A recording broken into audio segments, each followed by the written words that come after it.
Om Shanti.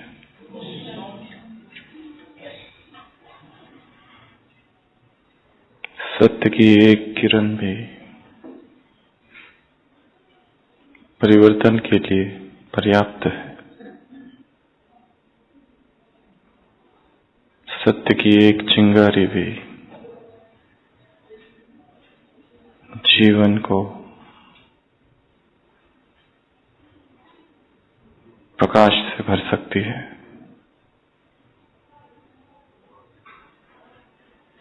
America में एक महान विचारक सर रैल्फ वाल्डो इमर्सन 19वीं सदी में हुए थे और उनके प्रवचनों में अक्सर एक अनपढ़ गवार एक माता जो कि धोबिन थी वो दिखती थी। इमर्सन के प्रवचन तत्वज्ञान, मनोविज्ञान,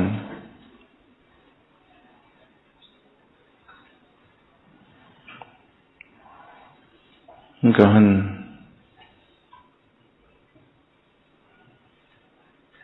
चिंतन से भरे रहते थे।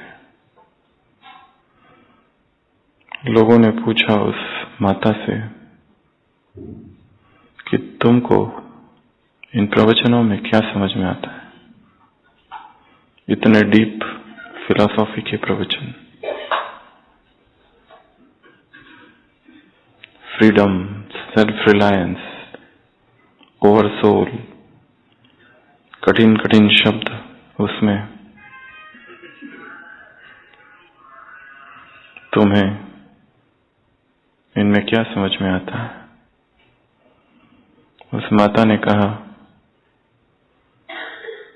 मेरे पास बुद्धि बहुत कम है, पढ़ी लिखी मैं हूं नहीं,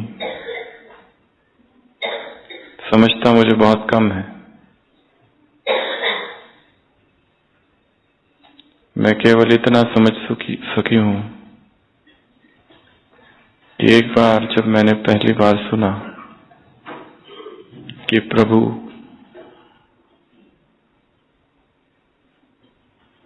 हर एक के निकट है,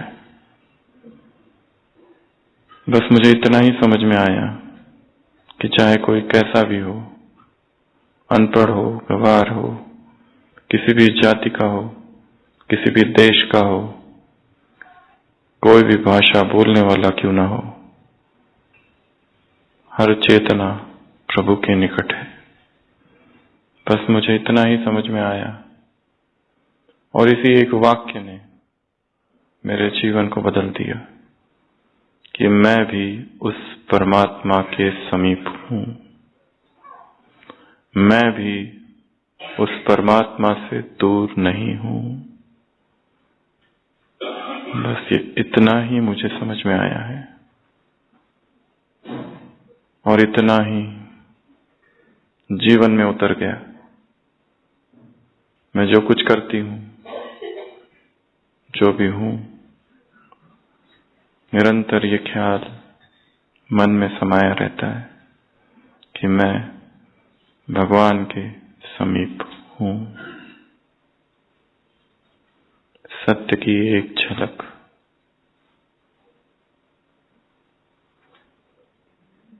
जीवन को बदल सकती है। ज्ञान के बहुत अधिक भार की आवश्यकता नहीं, और यदि कुछ भार हो रहा है तो वो ज्ञान भी नहीं।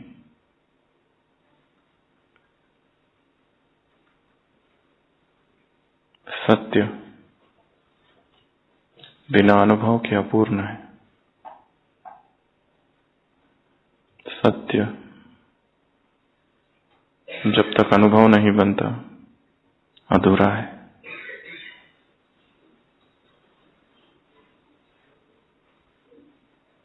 अनुभव सर्वोच्च सत्ता है। सागर के तट पर बैठकर कितनी ही किताबें पढ़ ली जाए समुद्र के विषय में, लहरों के विषय में, तरंगों के विषय में, मछलियों के विषय में, गहराई के विषय में, परंतु जब तक उस पानी का स्पर्श नहीं, तब तक वो ज्ञान अधूरा है। और अनुभव जब हो जाता है तो किसी वैलिडेशन की, किसी भी प्रमाण की उस व्यक्ति को आवश्यकता नहीं। और अनुभव एक बार हो गया कि वो भूलता नहीं। तैरना एक बार सीख गया कोई तो अमिट छाप, वो अभ्यास चित्त में छोड़ जाता है।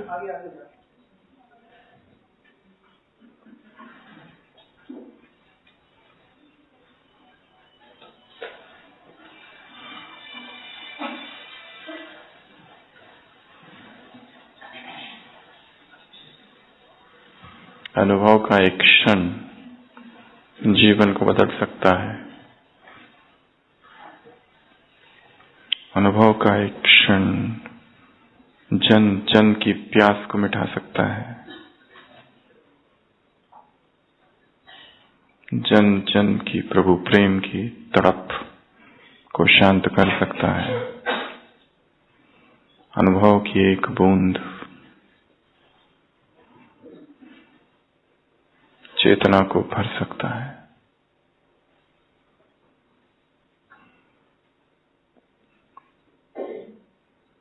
अनुभव का एक क्षण जीवन परिवर्तन कर सकता है। आत्मा की प्यास, आत्मा की तड़प, आत्मा की भूख, आत्मा की खोज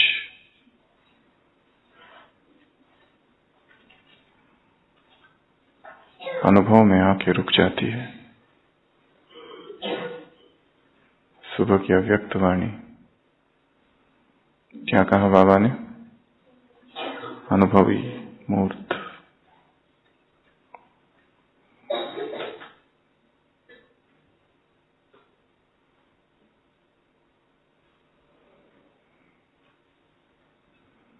एक तितली ने अपना घर बनाया। एक बहुत बड़ी इमारत की दीवारों से लगकर, और उस तितली को बहुत गर्व था अपने ऊपर।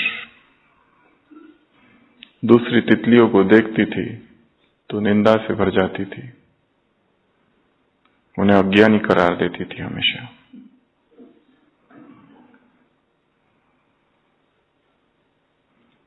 पर उसने देखा जिस इमारत में उसने अपना घर बनाया है वो एक ग्रंथालय है, लाइब्रेरी है।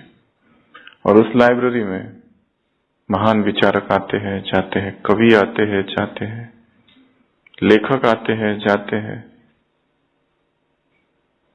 बड़ी बड़ी हस्तियां आती है, किताबों में डूब जाती है और जाती है। उसे लगा कि मैं भी कुछ पढ़ूं, अपने ज्ञान का विस्तार करूं। और वो तितली भी एक दिन घुस गई। उसने बच्चों के विभाग से चालू किया छोटी छोटी किताबें पढ़ना जिसमें चित्र होते थे, और उसे पढ़ने में बहुत रस आने लगा। और धीरे धीरे वो तितली बड़ी बड़ी किताबों पर आ गई। दर्शन की किताबें, फिलॉसफी की किताबें, मनोविज्ञान की किताबें पढ़ने लगी। अब उसका उड़ना, घूमना, फिरना सब बंद हो गया। बस किताबों को उसने पकड़ लिया। और वो तितली दिन रात अब जीवन के विषय में चिंतन करने लगी कि जीवन का लक्ष्य क्या है, मृत्यु के बाद क्या होता है, बड़े बड़े जीवन के प्रश्न, दुख का कारण क्या है। ऐसे करते करते उसने बहुत सी किताबें पढ़ी, धर्मशास्त्र पढ़े। और एक दिन उसके हाथ में एक किताब आ गई उड़ान विद्या, एरोडायनामिक्स, उड़ा कैसे जाता है, द साइंस। और उस किताब में उसने पढ़ा कि तितली वास्तव में उड़ना ही नहीं चाहिए, विज्ञान के विरुद्ध है। उसके पैर छोटे छोटे, शरीर इतना भारी, कैसे वो उड़ती है। ये पढ़ते पढ़ते वो रुक गई और उसके मन में यह बात घुस गई कि मैं कितनी अज्ञानी थी। जो तर्क संगत बात नहीं है, उसके जो तर्क के विरुद्ध बात है, वो मैं अब तक कर रही थी। मुझे तो उड़ना ही नहीं चाहिए, फिर मैं उड़ क्या रही हूं, क्यों रही हूं। उसने गहराई से किताबों को पढ़ा और उसका निश्चय हो गया कि मुझे उड़ना नहीं चाहिए, उड़ना बंद। और फिर जो दूसरी तितलियां उड़ती थी, उन पर उसे तरस आता था, बेचारी उड़ रही है अगेंस्ट श्रीमत।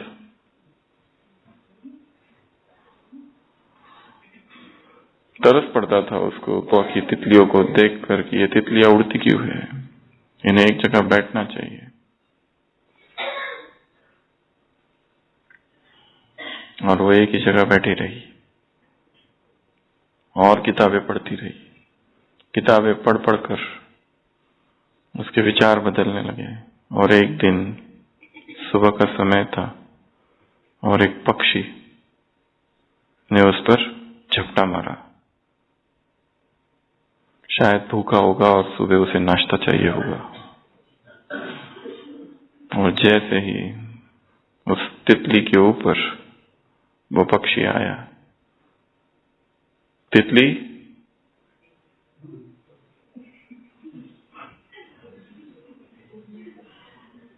सारे ज्ञान को भूल गई,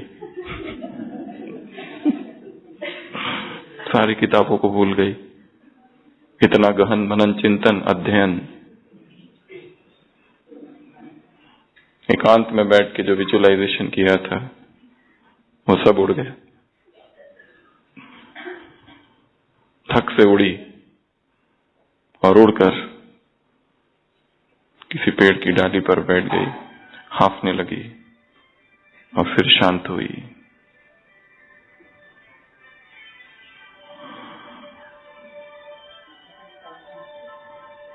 और तब सोचने लगी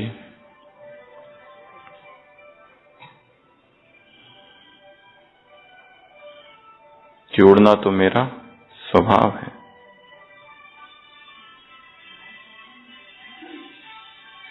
उड़ना तो ये स्वाभाविक क्रिया है। जो उल्टा ज्ञान उसने ले लिया था, उस ज्ञान ने उसके मन में एक अवरोध, एक ब्लॉक खड़ा कर दिया था। और इसके विषय में भी उसने किताबें पढ़ी थी, साइकोलॉजी की। वो ज्ञान ही उसका दुश्मन बन गया था। और वो ज्ञान, वो धारणाएं, वो मत, वो शास्त्र, वो किताबें, वो सुझाव, वो ओपिनियन जो हमें उड़ने से रोकते हैं, ज्ञान का दुश्मन है। सहज स्वाभाविक स्वरूप उड़ना है। वो हर चीज जो हमें भारी कर रही है, वो हर चीज जो हमें बांध रही है, वो हर चीज जो हमारे लिए नीचे हमें खींच रही है, वो बंधन है। वो व्यक्ति हो सकता है, वस्तु हो सकती है, कोई अतीत की घटना हो सकती है, कोई भविष्य की चिंता हो सकती है, कोई मोह, कोई विकार, कोई व्यसन, कोई एडिक्शन। वो हर चीज जो हमारे मन में अवरोध उत्पन्न करे, ब्लॉक उत्पन्न करे, हमारी क्षमताओं को जो कम कर रही है, उन्मुक्त गगन में हमें उड़ने से जो रोक रही है, उसे अपना दुश्मन समझना है। हटा दो उसे।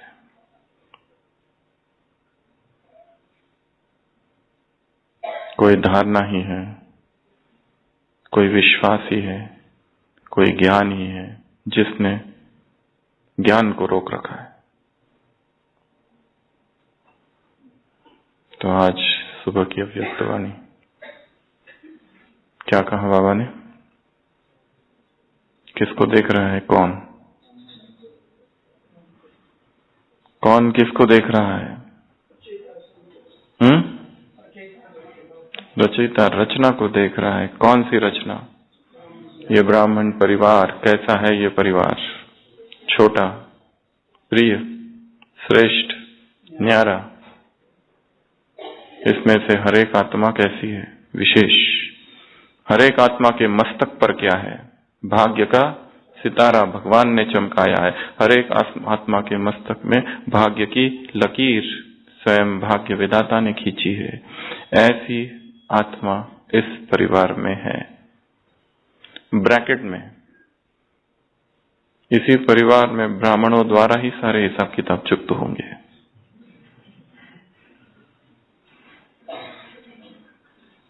जन जन के ब्राह्मणों के हिसाब इसी परिवार में चुक्त होंगे। सारी मुश्किलें, समस्याएं, बाधाएं किनके द्वारा आएगी? ब्राह्मणों के द्वारा ही आएगी। जन्म जन्म साथ रहे। ब्राह्मण आत्मा के लिए ये ब्राह्मण परिवार ही एग्जामिनेशन हॉल है और एक एक ब्राह्मण आत्मा ही पेपर। इसी में पास होना है। तो ये श्रेष्ठ परिवार है, न्यारा प्यारा परिवार है, छोटा सा परिवार है। एक एक आत्मा इसमें विशेष है। एक एक आत्मा क्या है? बाप को पहचाना है और वर्षे की अधिकारी बनी है। इतना महान ये परिवार है जिसमें हरेक ने भगवान को जाना है, पहचाना है। माताओं के लिए क्या कहा बाबा ने? बाबा हमारे लिए आया है, बाबा मेरा। और बाप ने क्या कहा? मैं तेरा। जादूगरनी ऐसा बोला है ना?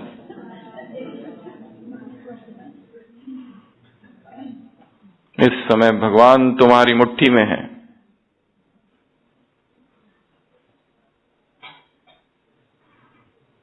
भगवान को अपने स्नेह की रस्सी से क्या किया है? बांधा है। तो बताओ, बांधने वाला बड़ा या जो बंधन में आ रहा है वो बड़ा हो? ऐसा किसी मुरली में बाबा ने प्रश्न पूछा है। जिसे वेद शास्त्र उपनिषद नहीं पकड़ पाए उसे भोली भोली माताओं ने प्रेम के बंधन में बांधा है और वो भी बंध गया। प्रेम का भूखा और भावना का प्यासा है वो। तो एक तो मुरली की शुरुआत कहां से की बाबा ने? इस परिवार की महिमा से। और फिर आगे क्या पूछा? इसका क्या है तुमको? नशा है, रूहानी नशा।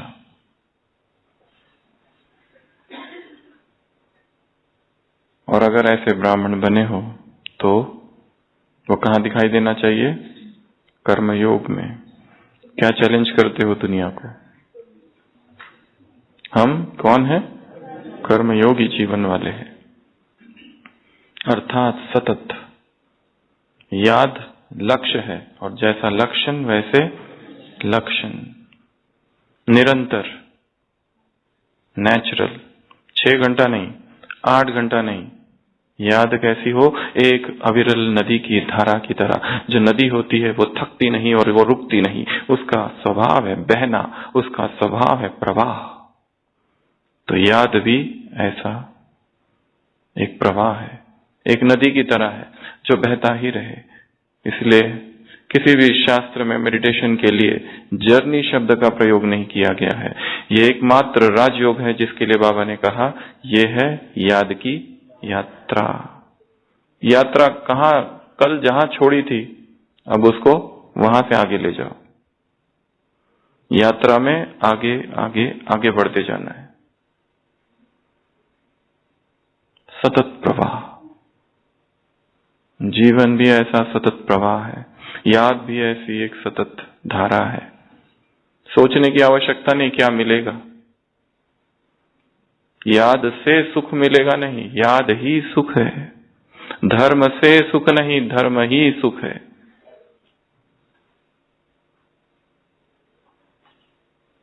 क्या क्या प्राप्ति होगी नहीं, क्या होगा नहीं, जो है वही उत्सव है, यात्रा ही उत्सव है।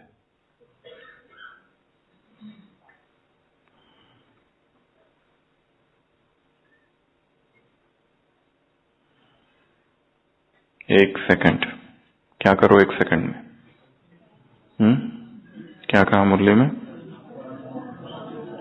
अच्छा, परम धाम में चले जाओ तो सभी स्थिर। एक सेकंड में परम धाम में मैं सर्वश्रेष्ठ आत्मा हूं।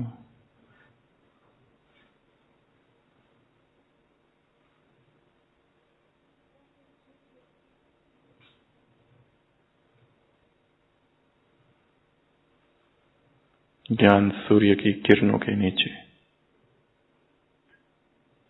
निर्वाण धाम, शांति धाम, मुक्ति धाम।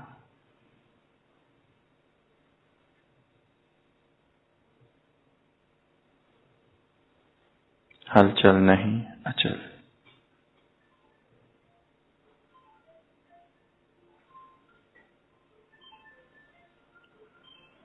तो ऐसा अभ्यास क्या करते रहना है? बीच बीच में करते रहना है। यदि जीवन में समस्या है तो समस्या के हल के विषय में नहीं सोचना। क्या करना है? समस्या को लिखो और लिखने के बाद आत्मिक स्वरूप में स्थित होकर उसे पढ़ो तो उत्तर आएगा। आत्मा हो जाना सभी प्रश्नों का उत्तर है। सोच सोच के उत्तर नहीं आएगा। आत्मा हूं इस स्वरूप में स्थित होकर उस विषय पर सोचने से, या फिर सोचना भी नहीं, केवल आत्मा हूं और ये प्रश्न है, उत्तर अपने आप आएगा। तो मुरली में बाबा ने कहा समानधारी, स्वराज्य अधिकारी और समाधान स्वरूप। समान बोलते ही कितनी बड़ी लिस्ट आ जाती है, परंतु इनका करना क्या है? अनुभव। समान का अनुभव करो, ज्ञान का अनुभव करो, योग का अनुभव करो, धारणा के अनुभवी स्वरूप, सेवा के अनुभवी स्वरूप, गुणों के, शक्तियों के अनुभवी स्वरूप। कितने अनुभवी स्वरूप मुरली में आए हैं। समान क्या है? अंधकार का अंत। समान क्या है? अंधकार का अंत। समान क्या है? प्रकाश। Switch on, switch off. एक सेकंड का अभ्यास, पावरफुल स्विच हो, एक सेकंड का अभ्यास हो और अनुभव की सीट पर बैठे हुए हो। ये 3 बातें कही है। तो दिन भर में अभ्यास करना है। कैसे अभ्यास करेंगे? कोई तो एक क्रिया, कोई एक मुद्रा बनानी होगी जिसके साथ इसे जोड़ा जाए। एक तो स्थूल स्विच जो है, जब भी कोई स्थूल स्विच को ऑन करेंगे तो क्या याद करेंगे? मैं आत्मा हूं। और उसके साथ जोड़ो कौन सी? Switch on. या कुछ भी बना सकते हैं। ऐसा कर दिया घंटे में एक बार तो स्विच ऑन हुआ। मैं आत्मा हूं। जस्ट दिस मच, घंटे घंटे में। सिंपल अभ्यास है ना? कुछ भी कर रहे हैं, हाथ, ये 2 टच, मैं आत्मा हूं, स्विच ऑन। 1 सेकंड का अभ्यास, पावरफुल स्विच, अनुभव की ऑथोरिटी की सीट पर बैठकर स्विच ऑन, समान, मैं बाप के दिल तक तनशीन हूं, तुरंत अनुभव। सुनना, सुनाना, समझना, समझाना, ये भूल जाएगा, पर जिसका हमने अनुभव किया है वो नहीं भूलता। और अनुभव कैसे होता है, ये मुख्य प्रश्न है आज की मुरली से। क्या करे जिससे अनुभवी मूर्त बने, जिससे समान का अनुभव हो, ज्ञान का अनुभव। ज्ञान लाइट माइट है, बाबा ने कहा ज्ञान स्वरूप, नॉलेजफुल, हर कर्म में नॉलेजफुल। योग अर्थात योग युक्त, युक्ति युक्त, धारणा अर्थात कर्म, कर्मेंद्रिय और गुणों के स्वरूप, और सेवा में अनुभवी मूर्त अर्थात निरंतर सेवादारी। होने मात्र से सेवा हो, कुछ करने से सेवा ना हो। सेवा अर्थात हम हैं, ये होने मात्र से सेवा हो। कुछ किया वो सेवा सेकेंडरी है, केवल है, अस्तित्व ही सेवा हो जाए। मनसा वाचा कर्मणा संबंध संपर्क, सब कुछ।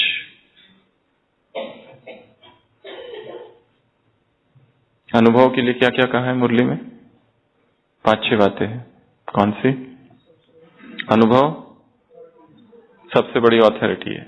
अनुभव कभी भूलता नहीं, अनुभव कभी मिटता नहीं, अनुभवी को नशा रहता है, अनुभवी पास होता है, अनुभवी ही समस्या का समाधान कर सकता है 1 सेकंड में, अनुभवी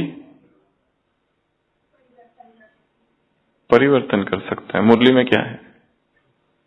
अनुभव की सीट को कोई जीत नहीं सकता, भूलता नहीं, मिटता नहीं, हिलता नहीं।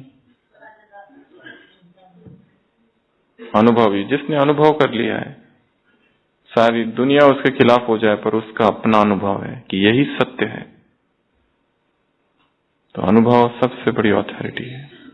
क्या किया जाए जिससे समान अनुभव बन जाए? अब ये है प्रश्न, ये है चिंतन। समान सबको पता है, ढेर सारे हैं, बाबा ने कहा लिस्ट निकालो, कितनी बड़ी निकल जाएगी, पर अनुभव क्या करना होगा? क्या करना होगा? वही समान में रहने के लिए, अनुभवी के लिए क्या? अनुभव या समान अनुभव बन जाए उसके लिए क्या करे?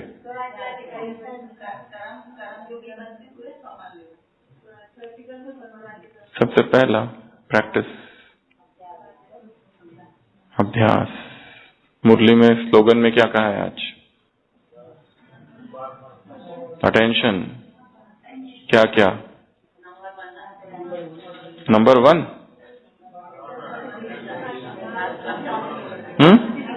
फर्स्ट डिवीजन में आना है तो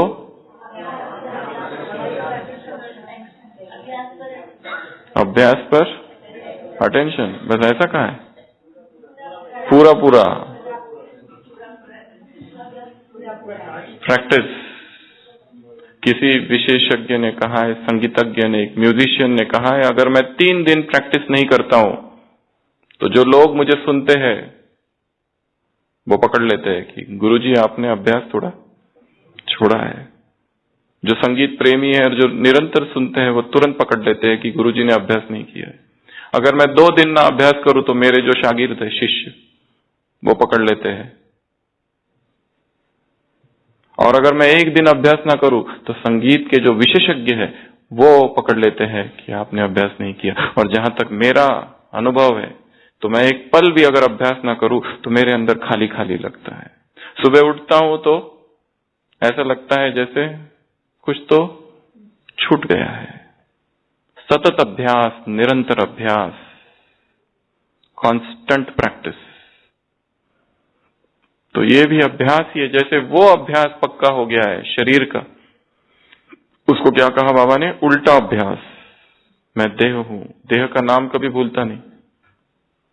वो कितना पक्का हो गया है, वैसे ये अभ्यास अब पक्का करो कि ये शरीर मैं नहीं, आत्मा हूं। बस यही अभ्यास है, first and the last chapter. यही एकमात्र अभ्यास है। और कोई चीज की प्रैक्टिस करनी है तो क्या करना है, उसको रिपीटेशन, क्या करना होगा, रिपीट करना होगा। दोहराओ दोहराओ दोहराओ। सुबह उठते ही 5 बार दोहराना, रात को सोते समय दोहराना, मेडिटेशन की डीप स्टेजेस में उसको दोहराना।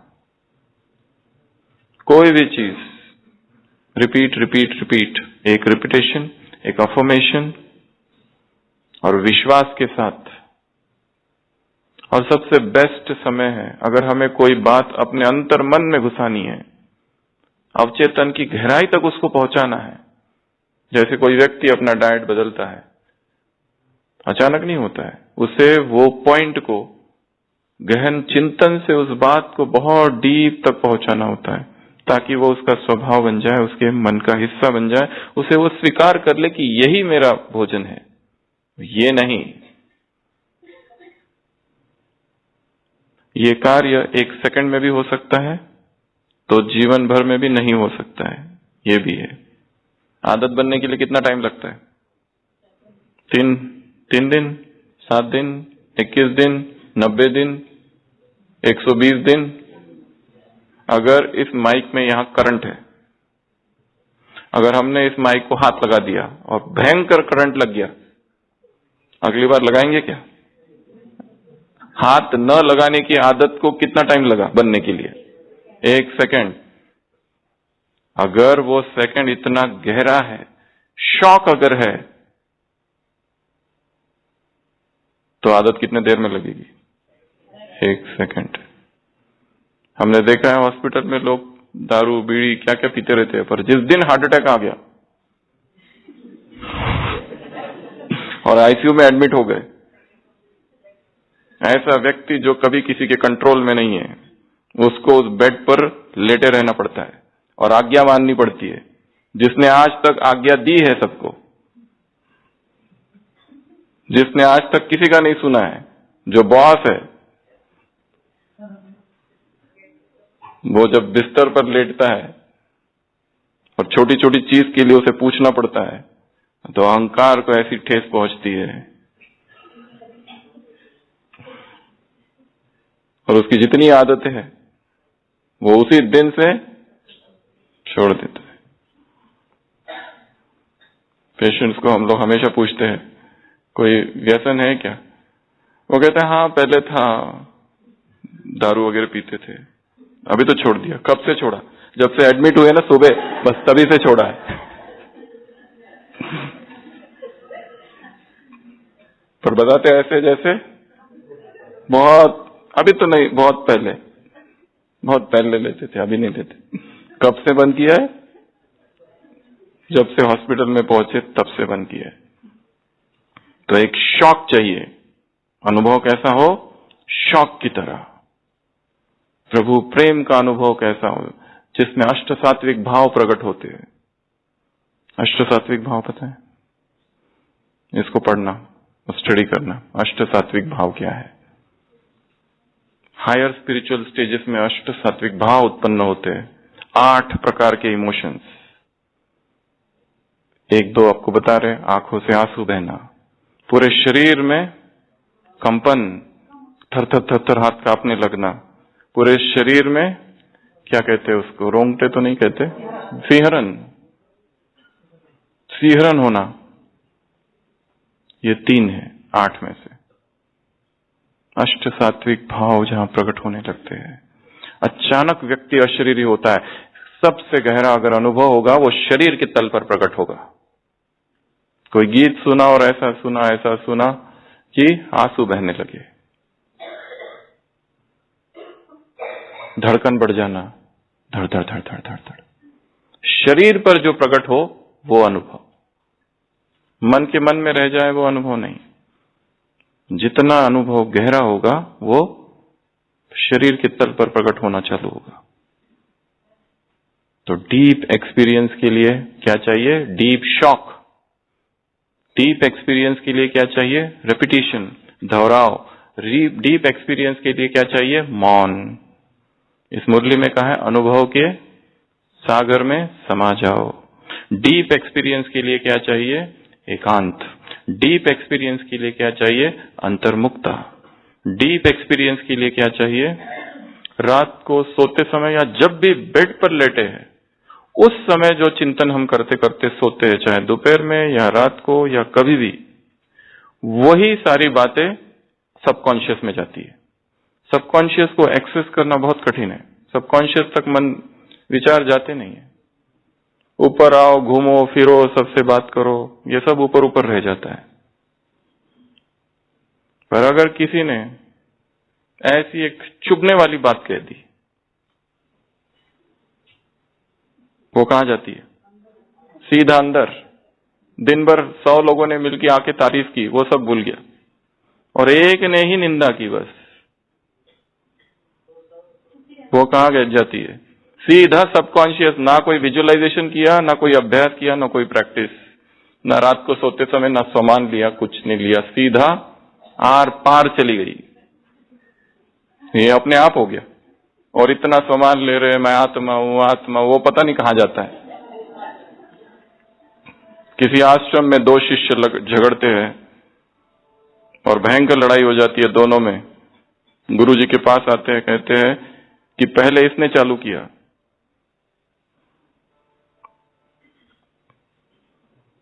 वो कहता है बंदर किसने कहा? वो तो पहले इसने बंदर मुझे कहा, फिर मैंने इसको बंदर कहा, और बंदर कहने की वजह से दोनों में लड़ाई हो गई। गुरुजी कहते हैं मैं तुम्हें इतने वर्षों से सिखा रहा हूं, तुम आत्मा हो, तुम आत्मा हो। और इसने केवल एक ही बार कहा तुम बंदर हो, उसको तुमने पूरा अंतर्मन में समा भी लिया और उसके लिए लड़ने के लिए भी तैयार हो। ऐसा क्यों? हमारा अंतर्मन की वर्किंग को समझना है। तो एक मेथड तो है रिपीट करते रहना। रिपीट करते रहेंगे, कुछ भी रिपीट करते रहो, वो उसको स्वीकार कर लेता। अंतर्मन बहस नहीं करता, अंतर्मन आर्ग्यू नहीं करता, जज नहीं करता, वो बस उसके अंदर डालते जाओ, वो स्वीकार करने लगता है। तो रिपीटिशन होते रहना चाहिए। और कब करना है ये रिपीटिशन? सोते समय, जब बिस्तर पर है तब वो सबसे बेस्ट टाइम है ज्ञान के चिंतन का। अभी यहां से जाने के बाद जब सोने लगेंगे तो सोचना आज की मुरली में क्या था। ब्राह्मण परिवार के बारे में कुछ तो था, एवरडी के बारे में कुछ तो था, कुछ गहने पहनो, कोई ड्रेस पहनो चमकीली, कोई शस्त्र धारण करो 8, कोई आसन, कोई फुल स्टॉप लगाओ और फुल स्टॉप को विदाई दो। कुछ तो था ऐसा धुंधला, फुल स्टॉप लगा के फुल स्टॉप जमा करो और क्वेश्चन मार्क को विदाई दो। ऐसा कुछ था। ज्यादा याद नहीं आ रहा, ज्यादा टेंशन नहीं लेना, जितना याद आता है उतना। कुछ तो था। समस्या को समाधान स्वरूप करो, जितना याद आता है, परंतु किस समय? सोते समय। क्योंकि उस समय ये चेतन मन, ये अवचेतन मन, ठीक है, ये 2 भाग है। चेतन मन ऊपर है, अवचेतन उसके नीचे है। ये 1 भाग, ये 9 भाग नीचे, और बीच में एक पर्दा है, प्री कॉन्शियस। ये पर्दा जो है ऐसे खड़ा रहता है। इधर कितना भी डालो मैं महान आत्मा हूं, मैं महान आत्मा हूं, महान आत्मा हूं, अंदर घुसता नहीं। मैं श्रेष्ठ आत्मा, महान आत्मा, ये आत्मा, वो आत्मा, आत्मा ही नहीं घुसता, बाकी सब घुसता है।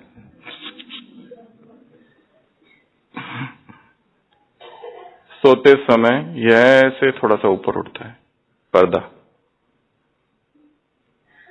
इधर से इधर डालना चालू करो, फिर वो अंदर जाएगा।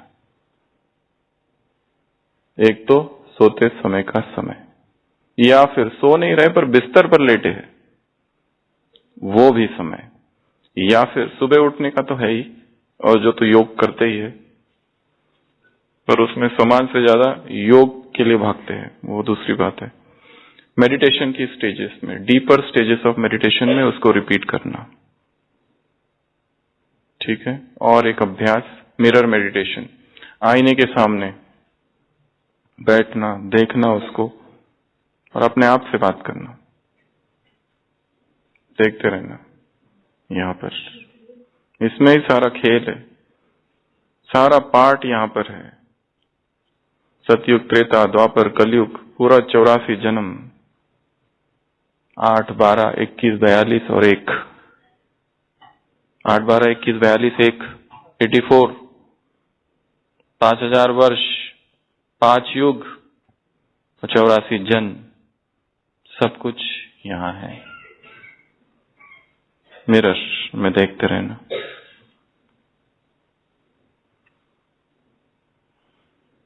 जब भी मिरर देखो तब याद करना मैं किसको देख रहा हूं, ये कौन है, कौन है जिसकी इसकी इतनी मुझे चिंता है, इसके मान की, इसके अपमान की इतनी चिंता रहती है। अपमान से कितना भय लगा रहता है, निंदा से कितना भय रहता है। हमेशा अपने आप को मैं सुरक्षित रखना चाहता हूं। कौन है जो सुरक्षित रखना चाहता है, कौन है जो सुरक्षा मांगता है, उस स्वयं को देखते रहना है।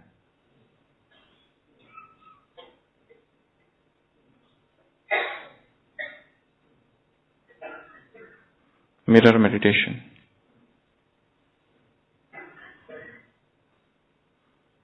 और अनुभवी मूर्त कैसे बनेंगे, एक्सपीरियंस कैसे होगा? तो क्या क्या सुना अब तक?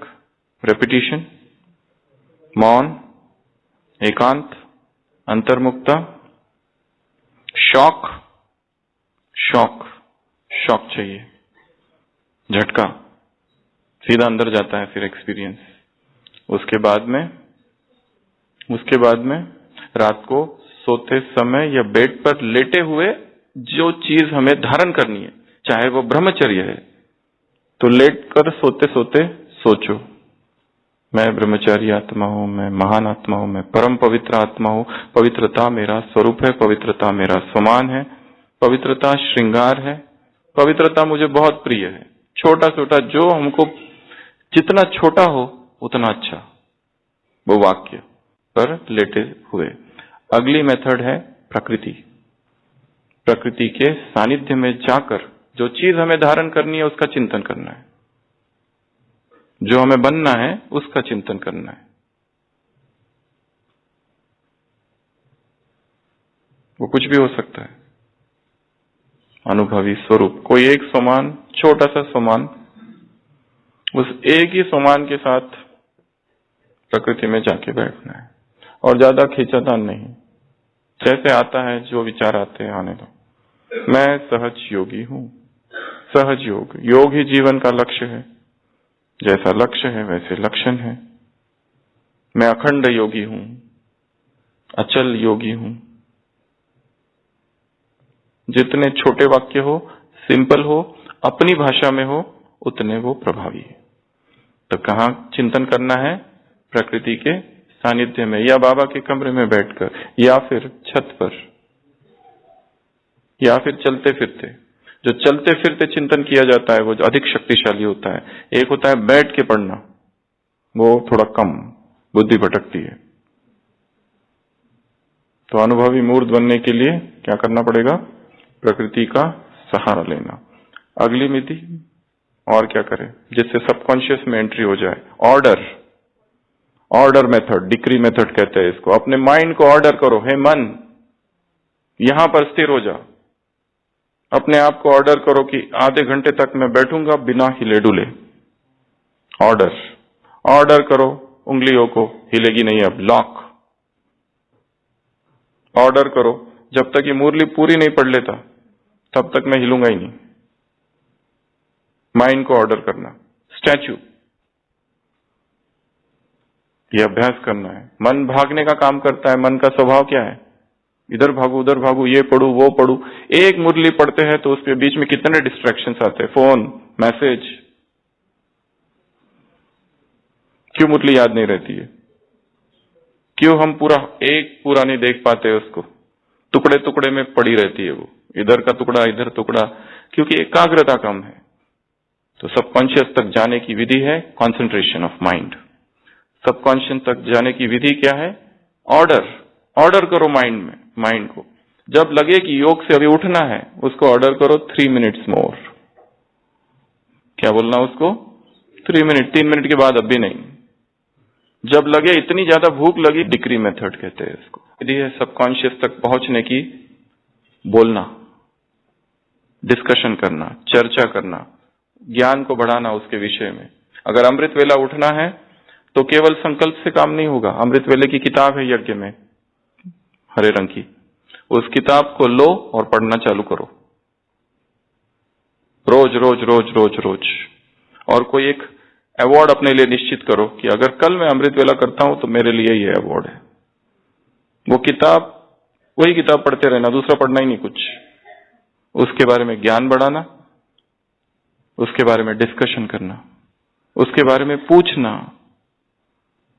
जो रेगुलर करने वाले हैं उनको पूछो क्या राज है, कैसे करते हो तुम लोग ये।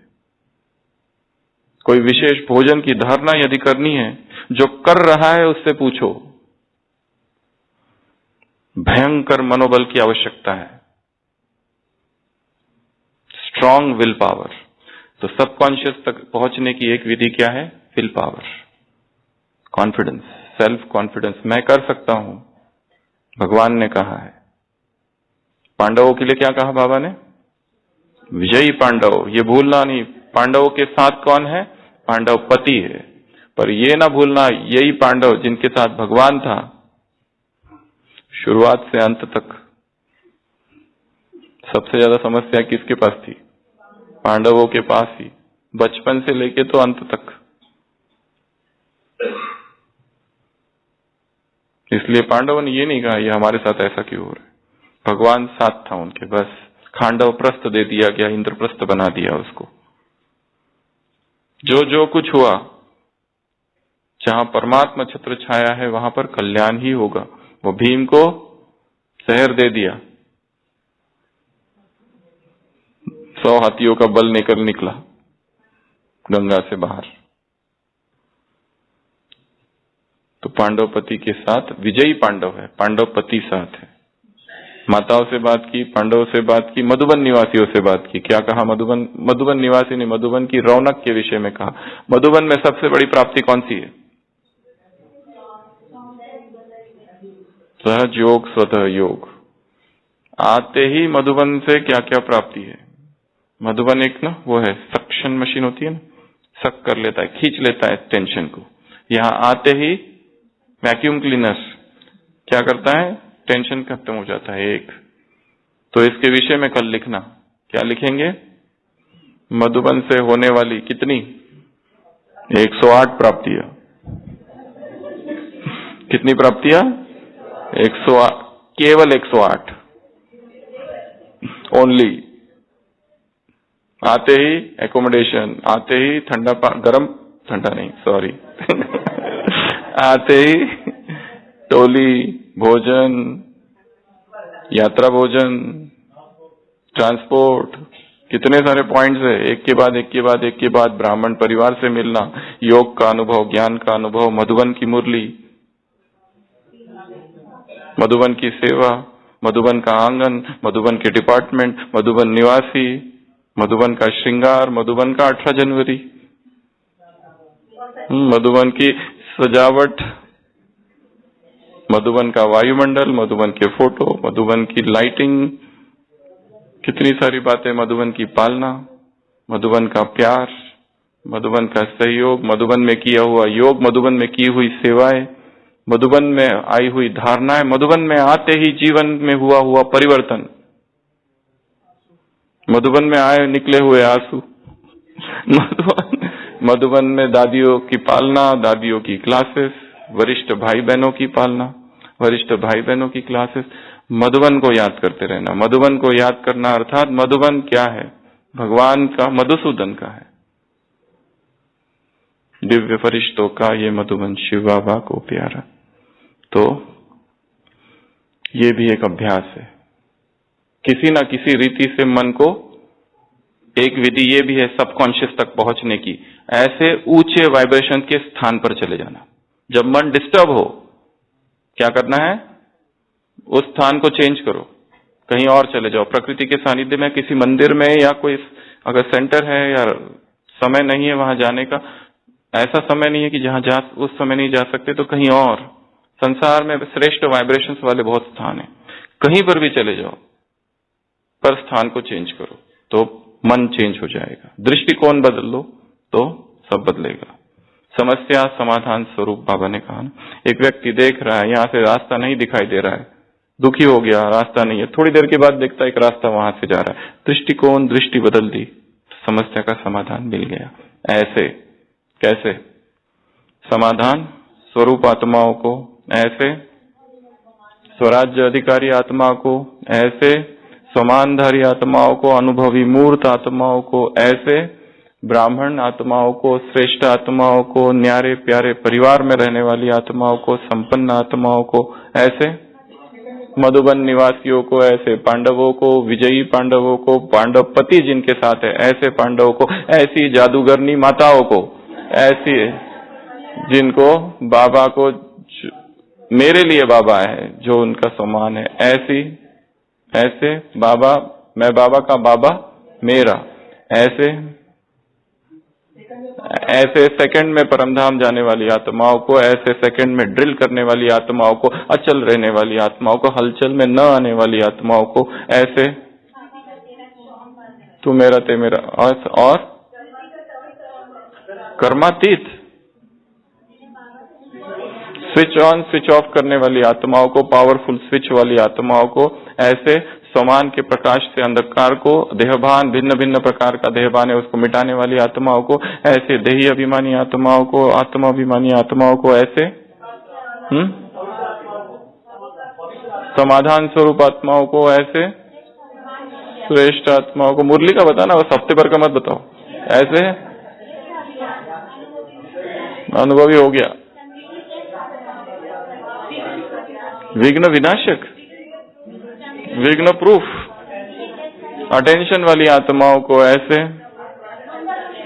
चमकीली फरिश्ता ड्रेस वाली आत्माओं को, अष्ट शक्तिधारी आत्माओं को, कमल आसन में धारी आत्माओं को, ऐसे योगी जीवन वाली आत्माओं की, निरंतर नेचुरल योगी जीवन वाली आत्माओं को, सहज योगी आत्माओं को, ऐसे पूरा पूरा पूरा अभ्यास करने वाली आत्माओं को, ऐसे योग युग युक्ति युग नॉलेजफुल नॉलेज स्वरूप आत्माओं को, धारणा स्वरूप आत्माओं को, निरंतर सेवाधारी आत्माओं को, मनसा वाचा कर्मना सेवा करने वाली आत्माओं को, संबंध संपर्क से सेवा करने वाली आत्माओं को, ऐसे रूहानी नशे में रहने वाली आत्माओं को, ऐसे विजयी पांडवों को, जीरो से हीरो, ये मुरली में है क्या? ऐसे बहुत सारी आत्माओं को बाप दादा का याद प्यार गुड नाइट और नमस्ते। हम रूहानी बच्चों की, रूहानी बाप दादा को याद प्यार गुड नाइट और नमस्ते।